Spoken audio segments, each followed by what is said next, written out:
আছে না খালি মারপিট মুভি। হ্যাঁ, 100-200 মানুষ গুলি করে নায়করে একটুও লাগাইতে পারে না, আর নায়ক একটা গুলি করলে 5 জন উড়ে যায়।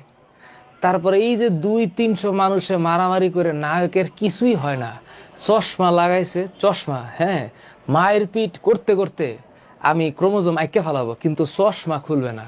আর আমাদের এখানে মারামারি হইলে একটা ঘুষি মারলে চশমা উইরা কল্যাণপুর থেকে মিরপুর একা চলে যাওয়ার কথা। তো এইসব মুভি আমার ভালো লাগে না। আমার মুভি ভালো লাগে যেগুলো হচ্ছে স্টোরি বেসড, স্টোরি আছে, গল্প আছে। আমার কাছে অনেক ভালো লাগে 3 ইডিয়টস নামে একটা মুভি আছে, সেই সুন্দর, দেখলে ভালোই লাগে। তারপর জিন্দেগি না মিলেঙ্গে দোবারা, তোমরা এটা দেখছো? জিন্দেগি না মিলেঙ্গে দোবারা। তো কিছু কিছু মুভি আছে যে মুভিগুলোতে স্টোরি আছে, কিছু গল্প আছে, এসব আমার ভালো লাগে, বুঝছো? এছাড়া কোনো এসব ভং মুভি, হ্যাঁ, তবে আমি মারপিটের মুভি দেখি, যেমন fast and furious 1 2 3 4 5 6 7 8, mission impossible 1 2 3 4 5, এগুলা ভালো লাগে। এছাড়া কোনো ভাং মুভি ভালো লাগে না।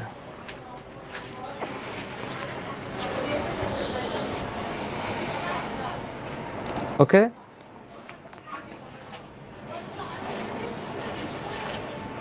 আর কিছু বেসড অন ট্রু স্টোরি